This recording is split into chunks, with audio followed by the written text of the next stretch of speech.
Hello my friends and welcome back. Thank you very much for being with me again today.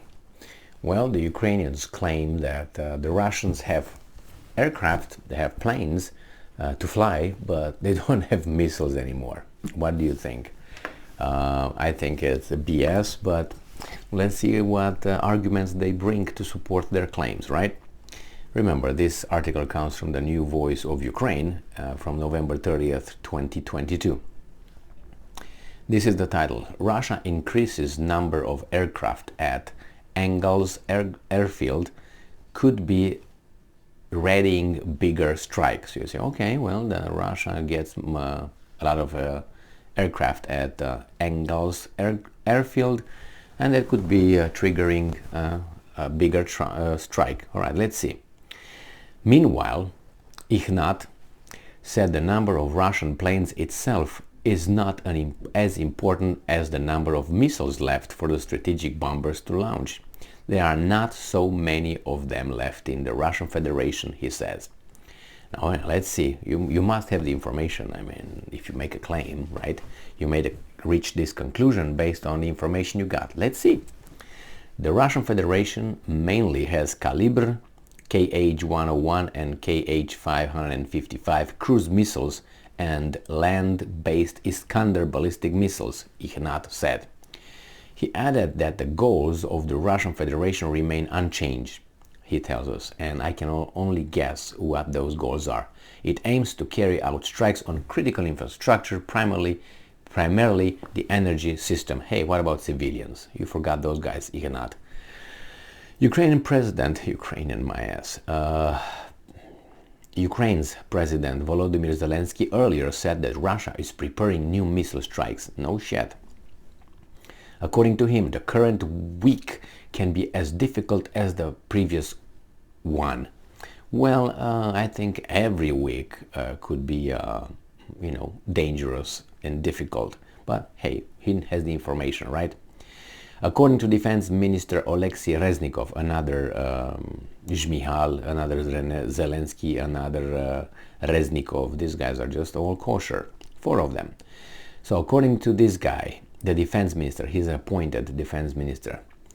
So it's like I would be the president, a Romanian-born president, let's say, I know it's impossible, but let's say as of now, of United States of America, and I appoint 3 Romanians, one Romanian born going to be the defense minister of the United States, then it's going to be the chief of staff is going to be another Romanian friend of mine, and then my vice president another Romanian. But remember, here the vice president goes on the same ticket as the president. Overseas you get the prime minister not voted. It's appointed by the president, depending on the majority of the parties over there. They come with a name that would be in front of the parliament to vote for or against, a motion of trust or whatever. So in this case we have Zelensky, who is a kosher guy, elected out of Ukrainian people. They elected Zelensky, whatever. We know how people are just parachuted to be picked from, and they're supported. So that's not big surprise. And then he comes in power and he appoints 3 of his friends. I'm pretty sure it's just a coincidence, and everybody should be okay with that. As for instance, the Jewish state should be okay with, let's say, have an Iranian president, a Palestinian prime minister. The defense minister should be, a Saudi, and chief of staff should be who should I pick? An Iraqi.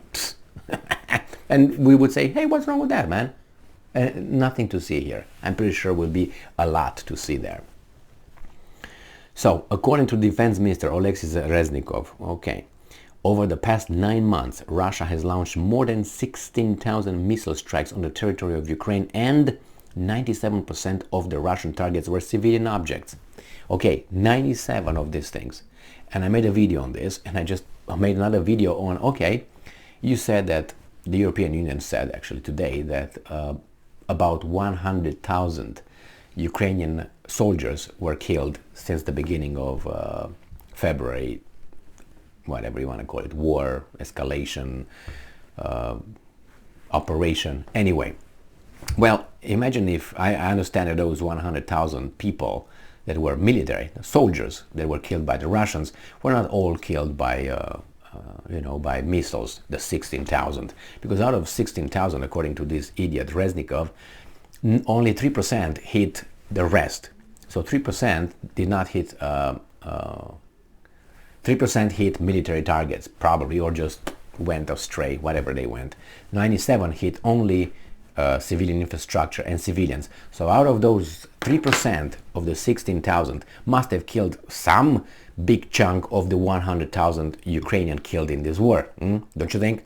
Or everything was just infantry, pim pum pum pam pam pam, everything, and just the 3% of the 16,000 just blew a few of them. And which one is it? I mean, you can't be. I mean, mathematics is as in mathematics. It's a fixed science. It's not like philosophy. Oh, I think that the world was created like this, and human beings are like this, and we should do this. I think that they're right and they're wrong, and morality. And no, not that. We know exactly. If you know exactly how many if you say 97, you gotta know you have a number. You have the 90%. You in order to get to 90%, you have the total number. In order to have the total number, you have to count each and every one. That means they did it. Well, I would like to know, out of those 3% that hit other than civilian targets, I'm assuming there were military targets. Okay, how many people died in that one? You should know. You should know. I mean, otherwise you can't make these approximations and percentages if you know if you don't have the amounts. But anyway, they are just targeting a certain kind of of the population, not others that could just use basic mathematics, arithmetics. So again, Alexei Danilov, secretary of the NSDC, said that Russia will have enough missiles for 3 or 4 more massive missiles. It was 3 attacks on Ukraine, 3 massive missiles, and they continue. I'm waiting. For 3 or 4 more massive missiles attacks on Ukraine. Okay, Danilov, I'm waiting if you think that's gonna be it. I don't think so. But I understand. Propaganda is used, with great success during the war, because you already have an enemy right there. So you just have to increase the criminality of the enemy in order to gain support. And also you work with images, and you work with feelings. You don't. Propaganda in this case is not a logical propaganda. It's a pathos propaganda, where you make people hate other people for good reason or not, and you keep that hatred going, and then you can use whatever idiocracy statement or numbers, and the people will not use this, will use this, obviously for good reasons, and will not have a cool head in order to say, wait a minute, what are you talking about? These guys just said today it was at least 100 or around 100,000 military killed Ukrainians, and you tell me only 3% of the missiles hit military targets? Then if we go by that, at least tell us what's going on. They tell us, but they tell us however they want to tell us, and we can't be so tarded and not realize that this is just BS. Because if we get, I'm just going to use a very, very stretchy logic here, so I know I will be very off, but let's say using the same kind of logic that reasoning that they try to use, so it's only 3% killed, most of the 100,000 people, military. Then if that's just make a calculation, let's say they killed how many? Half of the 100,000? So the bombardments, Russian bombardments, I think they killed more than half of the people that were involved in the war. I don't think the war was, I'm gonna shoot you, you shoot me. I think basically everything was bombardments, most of it. I will get half of it. There were some statements coming from Americans who fought in Ukraine, I think it was April or May. He came back to the United States and said they've never seen such a war as this one. There were veterans of other, Iraq and other BS, and they said here is just bombardments. You just boom, boom, boom. It's not like I see you, I attack you. So that means most victims, most people that were killed by bombardments, shelling, attacks, artillery.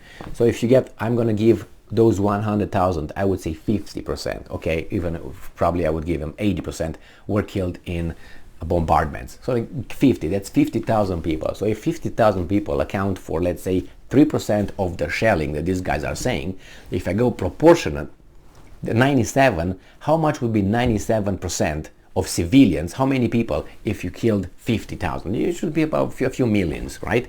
At least a few millions. They were just civilians. They were killed if you use the same, as I said, stretched logic or reasoning.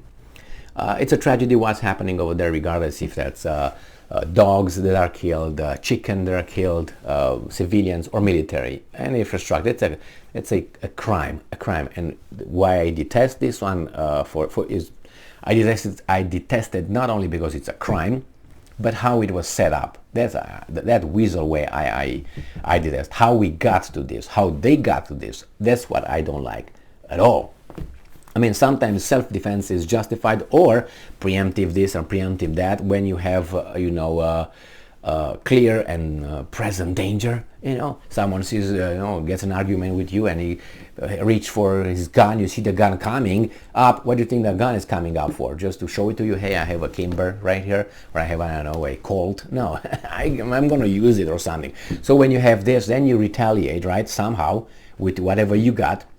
You physically or something, and then you prevent it from going further than it is already.